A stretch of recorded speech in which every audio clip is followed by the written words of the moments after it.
NCERT सामान्य विज्ञान का ये 9वां पाठ है।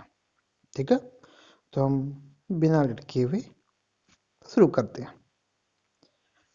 पूर्ण आंतरिक परावर्तन होता है जब प्रकाश जाता है हीरे से कांच में, जल से कांच में, वायु से जल में, वायु से कांच में। पूर्ण आंतरिक परावर्तन तब होता है जब प्रकाश हीरे से कांच में जाता है, तब पूर्ण आंतरिक परावर्तन होता है। कब? जब हीरे से कांच में जाता है प्रकाश, तब पूर्ण आंतरिक परावर्तन होता है। शीत रक्तीय प्राणी है मछली, मेढक, छिपकली, ये सभी शीत रक्तीय कोल्ड ब्लडेड जो होते हैं। मछली, मेढक, छिपकली, ये तीनों है कोल्ड ब्लड शीत रक्तीय प्राणी है। सभी मछली, मेढक, छिपकली तीनों। कंप्यूटर में विंडो एक प्रकार का है सॉफ्टवेयर, हार्डवेयर, दोनों, इनमें से कोई नहीं। कंप्यूटर जब आप ओपन करते हैं, उसमें जो ऊपर में स्क्रीन में दिखता है आपको माई कंप्यूटर दिखता होगा, माई डॉक्यूमेंट दिखता होगा, या कोई फाइल आप सेव करके रखते हैं। जैसे उस पर डबल क्लिक करते हैं, ओपन करते हैं उसको, वहाँ जो स्क्रीन पे दिखता है उसको कहते हैं विंडो। विंडो वो एक प्रकार का सॉफ्टवेयर है। ठीक है, सॉफ्टवेयर क्या है, उसको टच नहीं कर सकते आप, फील नहीं कर सकते, ना ही देख सकते हैं आप। सॉफ्टवेयर थोड़ी देख सकते हैं। हार्डवेयर ऐसा चीज है जिसको देख सकते हैं, छू सकते हैं। ठीक है। मनुष्य ने सर्वप्रथम किस जंतु को पालतू बनाया? कुत्ता। मनुष्य ने सर्वप्रथम कुत्ता को पालतू बनाया था। यदि दो विद्युत आवेशों के मध्य दूरी को आधा कर दिया जाए तो उनके मध्य विद्युत बल का मान हो जाएगा आधा, 2 गुना, चौगुना, 1/4। दो विद्युत आवेशों के मध्य दूरी को आधा कर दिया जाए तो उनके मध्य यदि दो विद्युत आवेशों के मध्य दूरी को आधा कर दिया जाए तो उनके मध्य विद्युत बल का मान हो जाएगा चौगुना। ठीक है। गैसोलीन के नमूने की गुणवत्ता का पता कैसे लगता है? इसकी आयोडीन वैल्यू से, इसके सीटन नंबर से, इसके ऑक्टेन संख्या से, इसके द्रव्यमान घनत्व से। गैसोलीन के नमूने की गुणवत्ता का पता चलता है कैसे?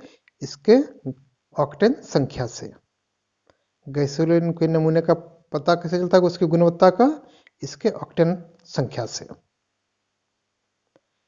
समतल की अपेक्षा पर्वतों पर सांस लेना क्यों कठिन होता है? ऊंचाई के बढ़ने पर वायुदाब घट जाता है और ऑक्सीजन की आवश्यकता बढ़ जाती है। पर्वतीय वायु भारी होती है और फेफड़ों में नहीं जा सकती। पर्वतीय वायु अशुद्ध अशुद्ध अशुद्ध होती है, इसलिए हम लोग सांस नहीं ले पाते। उपर्युक्त में से कोई नहीं। समतल की अपेक्षा पर्वतों पर सांस लेना क्यों कठिन होता है? इसलिए क्योंकि ऊंचाई बढ़ने पर वायुदाब घट जाता है और ऑक्सीजन की आवश्यकता बढ़ जाती है। मूत्र रोगों में यूरोट्रोपिन बनाई जाती है क्लोरोफॉर्म से, नाइट्रोबेंजीन से, एसिटिक अम्ल से, फॉर्मल्डिहाइड से। मूत्र रोगों में प्रयुक्त यूरोट्रोपिन बनाई जाती है फॉर्मल्डिहाइड से। करेक्ट आंसर इसका है ऑप्शन डी। मनुष्य द्वारा मनुष्य द्वारा छोड़े हुए श्वास में ऑक्सीजन की मात्रा कितनी होती है? हम जब वायु से सांस लेते हैं, ठीक है, हवा से सांस लेते हैं तो ऑक्सीजन लेते हैं, लेकिन जब छोड़ते हैं तो सिर्फ कार्बन डाइऑक्साइड थोड़ी छोड़ते हैं, ऑक्सीजन भी छोड़ते हैं। तो वही ऑक्सीजन की मात्रा कितनी होती है?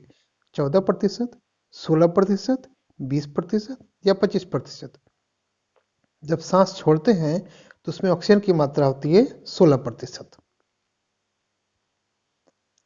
बहुभ्रूणता का सबसे अच्छा उदाहरण है कोकोस, स्ट्रीस, कैप्सिकम, साइकस। बहुभ्रूणता का सबसे अच्छा उदाहरण है स्ट्रीस। यह सब एक तरह का पौधा होता है। कोकोस, स्ट्रीस, कैप्सिकम, साइकस एक तरह का पौधा है जिसका जो बहुभ्रूणता का सबसे अच्छा उदाहरण है वो है स्ट्रीस पौधा। असाधारण द्वितीयक वृद्धि पाई जाती है ड्रेसिना में, ट्रिटिकम में, हेलियांथस में, कुकुरबिटा में। असाधारण असाधारण द्वितीयक वृद्धि पाई जाती है ड्रेसिना में। ड्रेसिना भी एक पौधा होता है जिसमें असाधारण द्वितीयक वृद्धि पाई जाती है ड्रेसिना में। मनुष्य की त्वचा सबसे मोटी होती है हथेली पर, तलवे पर, धड़ पर या सिर पर। मनुष्य की त्वचा सबसे अधिक मोटी होती है तलवे पर। मनुष्य की त्वचा सबसे मोटी होती है तलवे पर। अगर वीडियो अच्छा लग रहा हो तो लाइक कर दीजिए, शेयर कीजिए और नए हैं चैनल पे तो सब्सक्राइब जरूर कीजिए। बाह्य उद्दीपनों द्वारा प्रेरित पादप गति कहलाती है प्रेरित गति, स्वायत्त गति, कंपानुकुंचन गति, निशानुकुंचन गति। बाह्य उद्दीपनों द्वारा प्रेरित पादप गति कहलाती है कंपानुकुंचन गति। कंपानुकुंचन गति क्या होती है? छुई मुई पौधा जानते हैं ना, जिसको टच करते हैं वो मुरझा जाता है, छुई मुई पौधा। जैसे उसको टच करते हो जो मुरझाने लगता है तो उसकी जो गति होती है उसी को कहते हैं कंपानुकुंचन गति। ठीक है, बाह्य उद्दीपनों द्वारा प्रेरित पादप गति कराती है कंपानुकुंचन, क्योंकि हम लोग बाहर से उस पर टच करते हैं, इसी कारण से उस गति को कहते हैं कंपानुकुंचन गति। वायु में किसकी अधिकता होने पर पेड़ों की पत्तियां काली होकर गिर जाती है? Carbon dioxide, sulphur dioxide, carbon monoxide, ammonia. वायु में सल्फर डाइऑक्साइड की अधिकता होने से पत्तियां काली होकर गिरने लगती हैं। द्विनाम पद्धति का अभिप्राय है पौधों के नामों को दो शब्दों में लिखना जो बताते हैं उनके वंश तथा जाति, जाति तथा किस्म, कुल तथा वंश, गण तथा कुल। द्विनाम पद्धति का अभिप्राय है वंश तथा जाति से। द्विनाम पद्धति का अभिप्राय है पौधों के नामों को दो शब्दों में लिखना जो बताते हैं वंश तथा जाति। इलेक्ट्रॉन सूक्ष्मदर्शी का आविष्कार किसने किया था? नॉल और रस्का ने, रॉबर्ट कोच ने, ल्यूवेनहॉक ने, सीपी स्वानसन ने। इलेक्ट्रॉन सूक्ष्मदर्शी का आविष्कार किया था नॉल और रस्का ने। इलेक्ट्रॉन सूक्ष्मदर्शी का आविष्कार किया था नॉल और रस्का ने। सूर्य से आने वाली हानिकारक पराबैंगनी विकिरणों से होता है फेफड़े का कैंसर, मुंह का कैंसर, त्वचा का कैंसर, यकृत का कैंसर। पराबैंगनी किरणों से त्वचा का कैंसर होता है। सूर्य से आने वाली हानिकारक पराबैंगनी किरणों से त्वचा का कैंसर होता है। चुंबक बनाने के लिए इनमें से कौन से मिश्र धातु का प्रयोग किया जाता है? चुंबक बनाने के लिए इनमें से कौन सी मिश्र धातु का प्रयोग किया जाता है? ड्यूरेलुमिन, स्टेनलेस स्टील, एल्निको, मैग्नीशियम। चुंबक बनाने के लिए इनमें से जो मिश्र धातु का प्रयोग किया जाता है उसको कहते हैं एल्निको। चुंबक बनाने के लिए जिस मिश्र धातु का प्रयोग किया जाता है वो है एल्निको। वायु एवं जल की क्रिया द्वारा भूमि का हटाव क्या कहलाता है? अपरदन, जीवाश्म भवन, कैल्सी भवन, लवण भवन।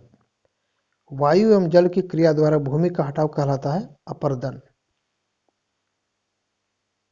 मानव शरीर में यूरिया की अधिकतम मात्रा किस में पाई जाती है? रक्त में, हृदय में, मूत्र में, पसीने में। मानव शरीर में यूरिया की अधिकतम मात्रा पाई जाती है मूत्र में। ऑप्शन सी इसका करेक्ट है। मानव शरीर में यूरिया की अधिकतम मात्रा पाई जाती है मूत्र में। ठीक है, मिलते हैं नेक्स्ट वीडियो में। अच्छा लगा हो तो लाइक जरूर कीजिए, शेयर कीजिए और जो नए हैं चैनल पे वो सब्सक्राइब जरूर कीजिए। ठीक है, मिलते हैं नेक्स्ट वीडियो में। Thank you.